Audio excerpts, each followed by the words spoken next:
ሰላም ጤና ይስጥልኝ። የኩራቶቹ የአያላኑና የታላቁ ማንቸስተር ዩናይትድ እውነተኛ ደጋፊዎች እንኳን ወደ ቻናላችን በደህና መጣችሁ።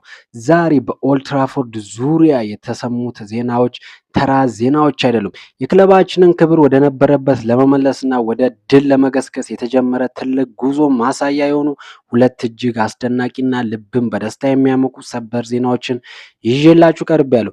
ከእነዚህ ዜናዎች መካከል አንደኛው የክለባችንን አማካይ ክፍል ሙሉ በሙሉ ሊቀይር የሚችል የ50 ሚሊዮን ዩሮ ሜጋ የዝውውር ጥያቄ ሲሆን፣ ሁለተኛው ደግሞ አንድ የክለባችን ኮከብ ከታላቁ ዋይን ሮኒ በኋላ ለመጀመሪያ ጊዜ ያሳካው አዲስ የታሪክ ገጽ ነው። የዛሬው ቪዲዮ እስከ መጨረሻው ሰከንድ ድረስ በአድናቆትና በስሜት የሚያስገመግም መሆኑ ለአፍታም እንኳን ሳትዞሩ በጥንቃቄ እንድትከታተሉኝ ጋብዛችኋለሁ። ቪዲዮን ከመጀመራችሁ በፊት ግን እውነተኛ የዩናይትድ ደጋፊ መሆኑን ለማሳየት አሁኑኑ ላይክ ያድርጉት። ሰብስክራይብ ያላደረጋችሁ ደግሞ ሰብስክራይብ በማድረግ የዚህ ታላቅ ቤተሰብ አባል ይሁኑ። ዝግጁ ከሆናችሁ ወደ መጀመሪያው ሰበር ዜና እናልፋለን።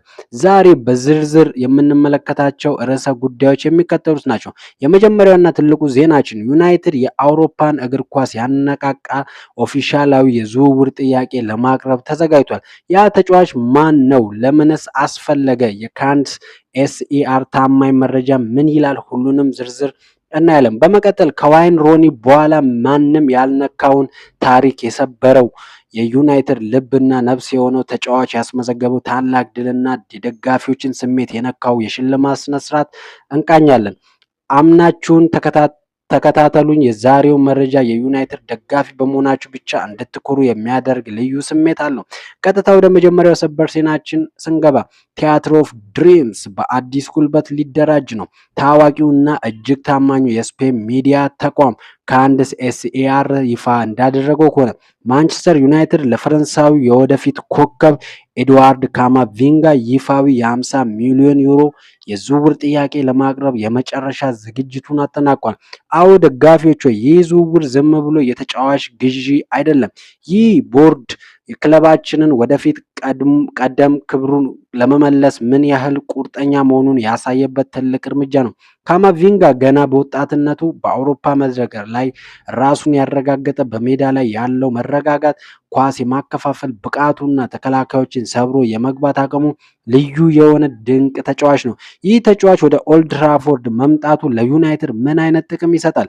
አንደኛው የአማካይ ክፍሉን ጉልበት ያድሳል። ካማቪንጋ በባህሪው ሜዳውን በሙሉ መሸፈን የሚችል ቦክስ ቱ ቦክስ ተጫዋች በመሆኑ የቡድናችን የሽግግር ፍጥነት ፈጣን ያደርጓል። ሁለተኛው ለረጅም ዓመታት የሚያገለግል ኢንቨስትመንት ነው። እድሜው ገና ወጣት በመሆኑ ዩናይትድ ለቀጣይ 10 ዓመታት የሚሆን አስተማማኝ የኃይል ምንጭ ያገኛል። የ50 ሚሊዮን ዩሮ ዋጋ ለዚህ ተጫዋች ብቃት ሲታይ እጅግ ተመጣጣኝ፣ አልፎም ተርፎም ትልቅ ስኬት የሚባል የገበያ ግዢ ነው። የሚዲያው ዘገባ ከሆነ እንደሚያመለክተው ከሆነ ክለቡ ይህንን ጥያቄ በቀጣዮች ጥቂት ቀናት ውስጥ ለተጫዋቹ የአሁኑ ክለብ በይፋ ያቀርባል። እናንተስ የዩናይትድ ደጋፊዎች ምን ታስባላችሁ? ካማቪንጋ በኦልድ ትራፎርድ የትኛውን ቁጥር ሊለብስ ይችላል? በአማካይ ክፍላችን ላይስ ምን አይነት ለውጥ ያመጣል? ሀሳባችሁን በኮሜንት መስጫው ላይ አስፍሩልኝ። ወደ ቀጣይ እጅግ ልብ ወደሚያሞቀው ታሪካዊ ዜናችን ከመሻገራችን በፊት ግን ቪዲዮን ላይክ ማድረጋችሁን እንዳትረሱ። አሁን ደግሞ ሁላችንም ኩራት ሊሰማን ወደሚገባው ታላቅ የክብር ዜና እናልፋለን። ስሙን ስጠራው እንኳን በውስጣችን ትልቅ መነሳሳትን የሚፈጥረው የቡድናችን መሪና እውነተኛ ካፒቴን ብሩኖ ፈርናንዴዝ አዲስ ታሪክ ጽፏል። ብሩኖ ፈርናንዴዝ እጅግ ክብር የሚሰጠውን እና በተጫዋቾች ምርጫ የሚሰጠው የፒኤፍኤ ፕሮፌሽናል ፉትቦለርስ አሶሲዬሽን የዓመቱ ምርጥ ተጫዋች ሽልማትን በይፋ አሸንፏል። ይህ ሽልማት ለቡርኖ ብቻ ሳይሆን ለመላው ማንቸስተር ዩናይትድ ትልቅ ኩራት ነው።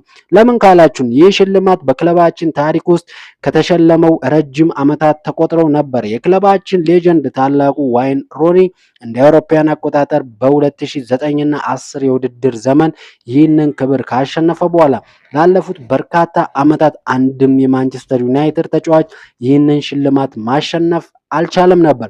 ዛሬ ግን ቡርኖ ይህንን ረጅም ድርቅ ሰብሮ የሮኒን ፈለግ በመከተል የመጀመሪያው ተጫዋች ለመሆን በቅቷል። ብሩኖ ለክለባችን የሚሰጠው መስዋዕትነት፣ በየጨዋታው የሚያሳየው ስሜት፣ ግቦችን የማስቆጠርና ኳሶችን የማመቻቸት ጥበቡ ይህንን ሽልማት በእውነትም የሚገባው ያደርገዋል።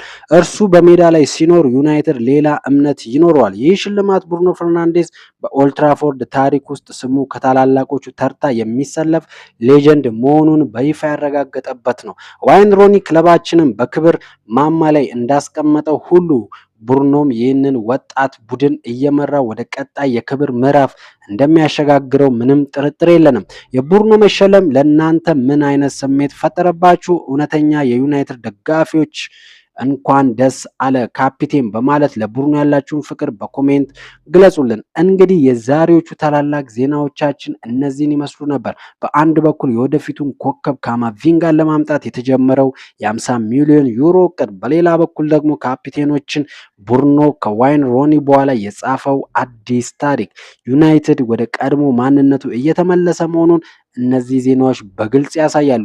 ቪዲዮን እስከ መጨረሻው ስለተከታተላችሁን ከልብ አመሰግናለሁ። ለዩናይትድ ያላችሁን ፍቅር አሁኑኑ ቪዲዮ ላይክ በማድረግ እናም ለሌሎች ደጋፊዎች ሼር በማድረግ አሳዩ።